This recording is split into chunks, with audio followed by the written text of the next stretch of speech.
There will come a moment in your life when the pressure is unbearable, when things aren't going as planned, when people test your patience, and when your emotions scream at you to react. In those moments, most people crack.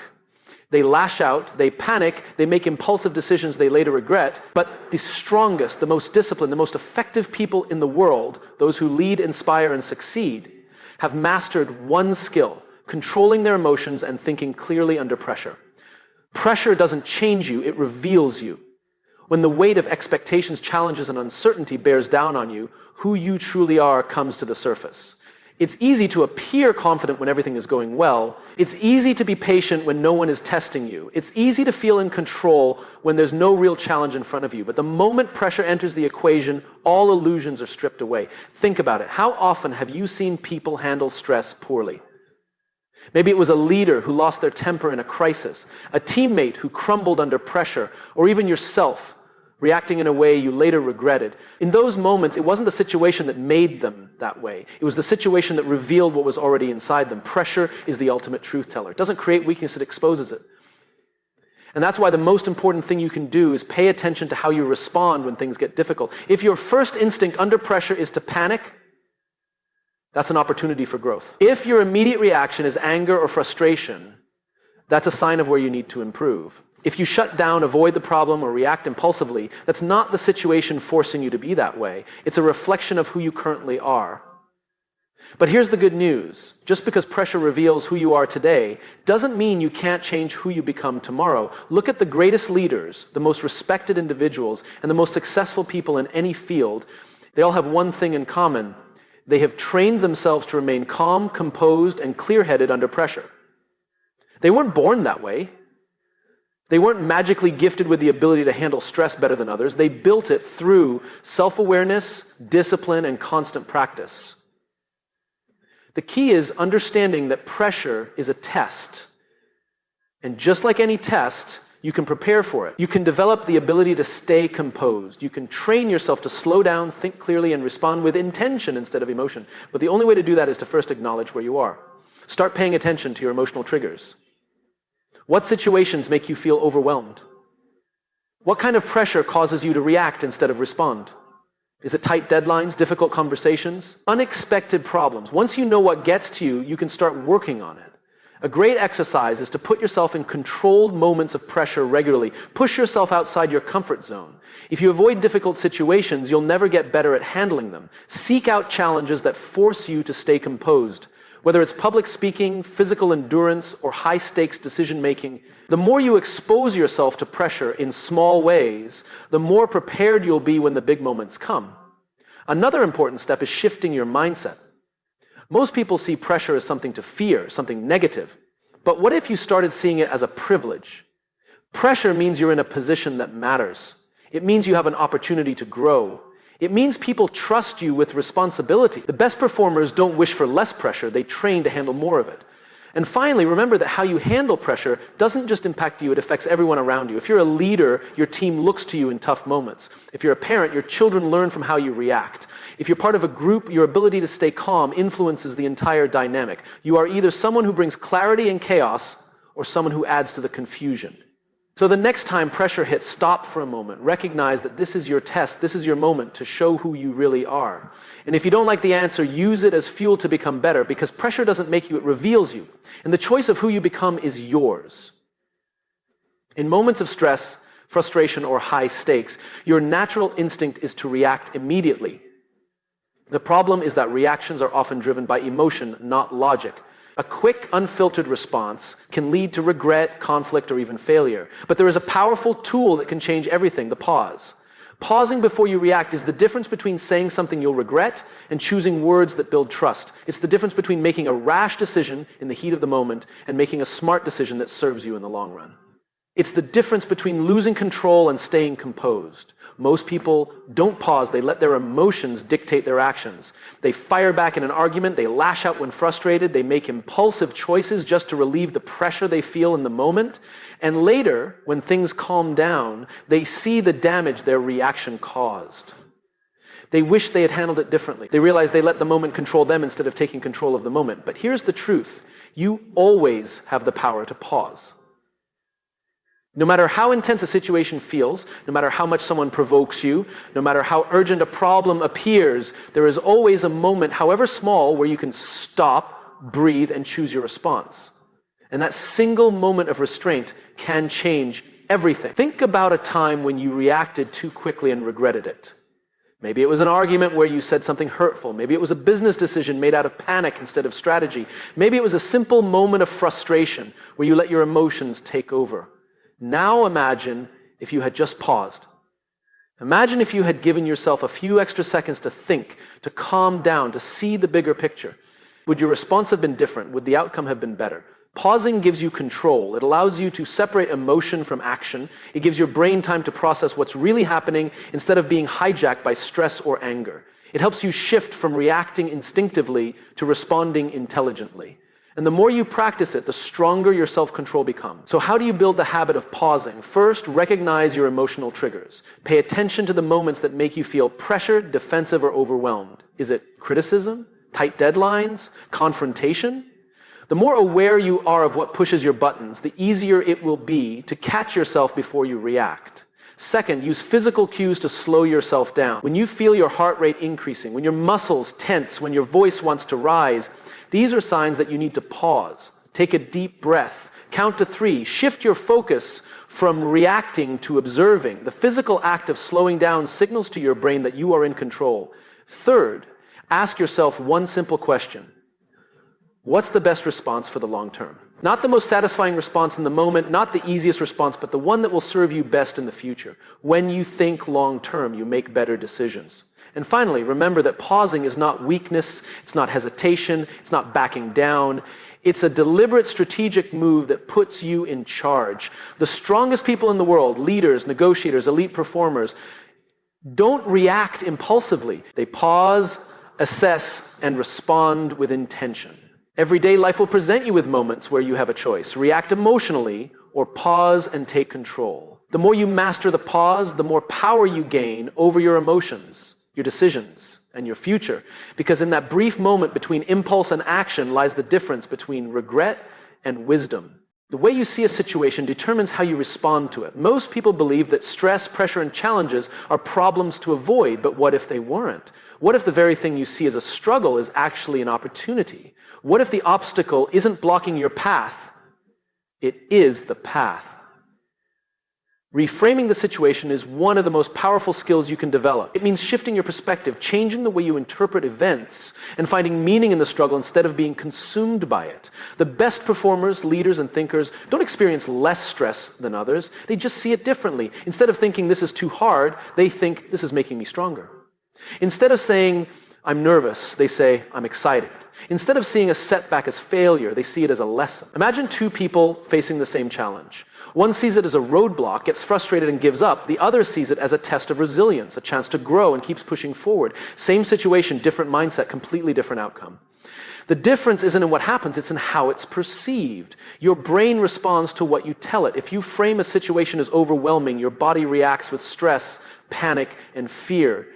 But if you tell yourself, this is a challenge I can handle, your mind finds ways to adapt, problem solve, and push through.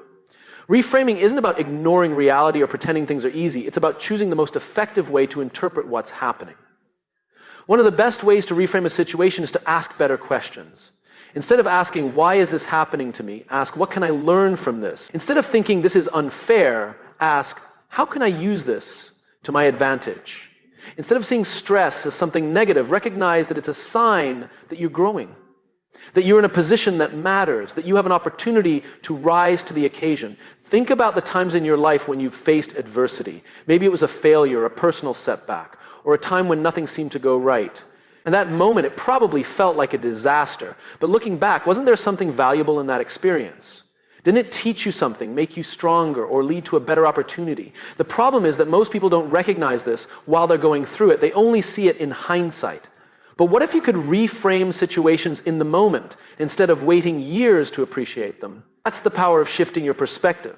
Reframing also applies to everyday stress. Many people say, I have to give a presentation today, as if it's a burden. But what if you said, I get to give a presentation today? That small change in language shifts your focus from stress to gratitude, from pressure to opportunity. The words you use shape your mindset, and your mindset shapes your results. The truth is, every difficult situation contains two things, a challenge and an opportunity. Most people only see the challenge, but if you train yourself to find the opportunity, you'll handle pressure better, make smarter decisions, and stay in control of your emotions. You don't always control what happens to you, but you always control how you see it. Reframe the situation and you reframe your life.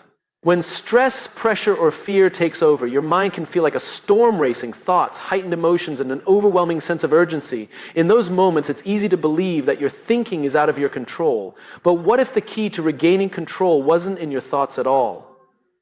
What if it was in your breath?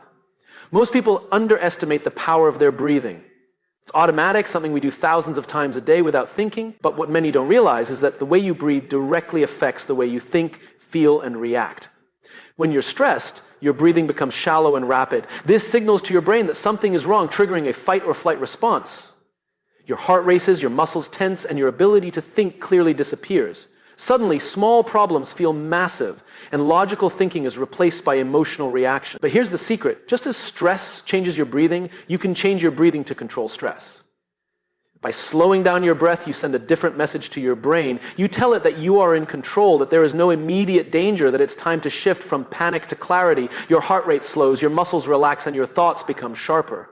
This is why elite performers, athletes, military personnel, surgeons train themselves to master their breathing. They know that in high-pressure situations, emotions and panic can cloud judgment, but by controlling their breath, they control their mind. They stay calm when others crumble. They think clearly when others freeze. The good news is that you don't need to be in life or death situations to use this skill. You can apply it to everyday stress, before a big meeting, during an argument, when facing uncertainty, or anytime you feel overwhelmed. The technique is simple. Slow, deep breaths in through the nose, hold for a moment, and then exhale longer than you inhale. This small shift in breathing resets your nervous system and restores your ability to think with clarity. But why does this work? Because breathing is one of the only bodily functions that is both automatic and controllable. Your heartbeat, digestion, and reflexes all happen without conscious effort. But breathing is different. You can let it happen naturally, or you can take control of it. And when you take control of your breath, you take control of your emotions, your reactions, and your ability to make smart decisions under pressure. Think about the last time you were truly overwhelmed. How was your breathing? Most likely it was fast, shallow, or even held completely. Now imagine if in that moment you had taken a few deep, intentional breaths instead. Would your response have been different? Would you have been calmer, more rational, more in control? Training yourself to use your breath as a tool takes practice. But the more you do it, the more natural it becomes.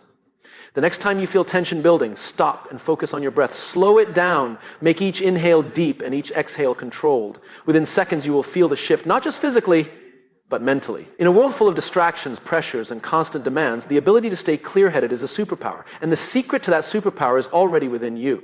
Your breathing controls your thinking. Master it, and you master yourself. When emotions run high, logic runs low. In moments of pressure, frustration, or uncertainty, most people let their emotions take over. They react impulsively, say things they don't mean, make choices they later regret, and lose sight of what really matters. But the strongest, most disciplined, and most successful individuals do something different. They detach from emotion and focus on the outcome. Detachment does not mean ignoring emotions or pretending they don't exist. It means recognizing when emotions are clouding your judgment and choosing to rise above them. It means stepping back, creating space between how you feel in the moment and what you need to do for the long term. When you let emotion dictate your decisions, you become reactive rather than strategic. You allow temporary feelings, anger, frustration, fear, to shape permanent consequences. But when you focus on the outcome, you act with intention rather than impulse. Think about the last time you were in a heated argument. Maybe someone insulted you, misunderstood you, or made you feel disrespected. In that moment, your instinct was probably to fire back, to defend yourself, to prove a point. But what was the outcome of that reaction? Did it actually solve the problem, or did it make things worse? Now imagine if instead of reacting emotionally, you had paused and asked yourself, what do I really want to achieve here? Would your response have been different? The ability to detach is a skill, and like any skill, it must be trained. The first step is self-awareness. When you feel emotions rising, whether it's anger, frustration, anxiety, or fear, recognize that this is a moment of choice. You can let the emotion control you, or you can take control of the emotion. One simple technique is to label the feeling. Instead of saying, I am angry, say, I feel anger.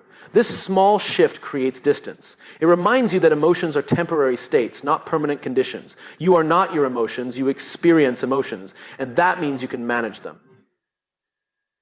The second step is shifting your focus. Ask yourself, what is the bigger picture here? What is the smartest move for my long-term success? Great leaders, top athletes, and high performers don't make decisions based on how they feel in the moment. They make decisions based on what will get them the best result. If responding with anger helps the outcome, they use it. If staying calm and strategic is the better approach, they choose that. They don't let temporary emotions pull them away from their ultimate goal. Think of a poker player sitting at a table. They might lose a big hand, feel frustration building, and want to act on impulse. But a professional knows that reacting emotionally will only hurt their long-term success. So they take a breath, reset their focus, and play the next hand with a clear mind. Life works the same way. Every situation is another hand being dealt. Your job is to play it wisely, not emotionally. The third step in detaching is practicing patience. Most bad decisions come from rushing, from feeling the need to react instantly. But when you slow down, take a step back, and let the initial wave of emotion settle, your thinking becomes clearer. Before making a big decision, sending a heated message, or saying something you might regret, give yourself time. What feels like an emergency in the moment often isn't. Clarity comes in the pause. Finally, remind yourself of this. The person who stays calm in chaos is always the one with the most power. When others get emotional, they lose control. But when you stay focused on the outcome, you remain in charge. Detaching from emotion is not about being cold or unfeeling. It's about making sure your emotions serve you rather than sabotage you. So the next time you feel emotions rising, take a step back, breathe. Shift your focus from how you feel to what you want to achieve. Because in the end, success isn't about reacting, it's about responding with purpose. When pressure hits, when stakes are high, and when the unexpected happens, most people rely on hope. They hope they'll stay calm, they hope they'll make the right decision, they hope they'll perform at their best. But hope is not a strategy. If you wait until the moment arrives to figure out how to handle it, you're already too late. The people who excel under pressure, the ones who make clear decisions in chaos, aren't lucky. They are prepared. They have trained for the moment before it comes. Think about the most disciplined professionals in the world. Elite athletes, military special forces, world-class leaders. They don't just show up and hope they'll perform well. They train relentlessly for every possible scenario. They put themselves under stress before the real test arrives. They rehearse difficult conversations before they need to have them. They practice making decisions under pressure so that when the moment comes, they don't have to think. They just execute. If you wait until a high-stakes moment to learn how to stay calm, you'll crumble. If you wait until a conflict arises to learn how to respond with composure, you'll react emotionally. If you wait until an opportunity appears to develop confidence, you'll hesitate. Training yourself in advance is what separates those who succeed from those who struggle. So how do you train for pressure before it happens? The first step is self-awareness. Identify the moments that challenge you the most. Do you struggle with confrontation? Do you panic when making big decisions? Do you get overwhelmed under tight deadlines? You need to know your weaknesses before you can strengthen them. The second step is controlled exposure. The only way to get better at handling difficult situations is to put yourself in them on purpose. If public speaking makes you nervous, practice speaking in front of small groups before you're thrown into a big stage. If you struggle with handling criticism, seek feedback regularly so you get used to it. If making tough decisions paralyzes you, start making small, quick decisions every day to build that muscle. You don't rise to the occasion, you fall to the level of your training. The more you expose yourself to stress in a controlled way, the more prepared you'll be when real pressure arrives. The third step is mental rehearsal. Top performers don't just train physically, they train their mind. They visualize high-pressure situations before they happen. They see themselves handling problems with confidence, responding with clarity, staying composed when others panic. Your brain doesn't know the difference between real experience and vividly imagined experience. If you repeatedly picture yourself handling stress well, your mind will default to that behavior when the moment arrives. The fourth step is building recovery habits. Training for pressure doesn't just mean preparing for stress, it also means knowing how to recover from it. The best performers don't let stress accumulate. They have routines, meditation, breathing exercises, workouts, journaling that keep them clear-headed. If you don't train yourself to reset after stressful situations, pressure will wear you down over time. The final step is embracing failure as training. Too many people avoid difficult situations because they fear making mistakes. But failure isn't the opposite of success, it's part of it. Every high-pressure moment, whether you handle it well or poorly, is a lesson. If you review what worked and what didn't, every experience makes you stronger for the next one. The goal isn't to be perfect. The goal is to train so well that mistakes become fewer and learning becomes constant. Pressure is inevitable. Stressful situations will come. The question is, will you be ready? The difference between those who break under pressure and those who thrive under it isn't talent, it's preparation. Train for the moment before it comes, and when it does, you won't need to rely on hope. You'll already know exactly what to do.